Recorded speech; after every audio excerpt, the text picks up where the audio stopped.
CBI మాజీ JD లక్ష్మీనారాయణకు రక్షణ కల్పించాలని సిపిఐ రాష్ట్ర కార్యదర్శి రామకృష్ణ డిమాండ్ చేశారు. అక్రమ మైనింగ్ మాఫియా కింగ్ గాలి జనార్దన్ రెడ్డి వల్ల లక్ష్మీనారాయణకు ప్రాణహాని ఉందన్న మాట వాస్తవమేనని అన్నారు.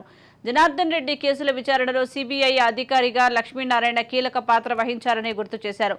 ఎన్నికలు సమీపించగానే గాలి జనార్దన్ రెడ్డికి కాషాయ కండువా కప్పి బీజేపీ హక్కును చేర్చుకుందని దుయ్యబట్టారు. అక్రమార్కులంతా బీజేపీలో చేరగానే శుద్ధులైపోతారా అని ప్రశ్నించారు. బనాయించడంలో కూడా ఉండి సిబిఐ జాయింట్ డైరెక్టర్గా పనిచేశాడు. మరి అలాంటి వ్యక్తి ఇవాళ రాజకీయాల్లో ప్రవేశించి ఎమ్మెల్యే ఎన్నికల్లో పోటీ చేస్తూ ఉంటే ఆయనకే రక్షణ కల్పించలేని ప్రభుత్వం ఇవాళ సిగ్గుతో తలదించుకోవాలని డిమాండ్ చేస్తాం. పైగా గాలి జనార్దన్ రెడ్డి అతను ఇటీవల కాలంలో బీజేపీ కండువా కప్పుకున్నాడు, మళ్ళీ పార్టీని దూరం అయ్యాడు. ఇప్పుడు మళ్ళీ కర్ణాటక ఎన్నికల్లో ఎంపీ సీట్లు గెలవాలని చెప్పి సాక్షాత్తు మాజీ ముఖ్యమంత్రి యడ్యూరప్ప గారు ఆయన కండువా కప్పి పార్టీలో ఆహ్వానించారు. మరి అవినీతి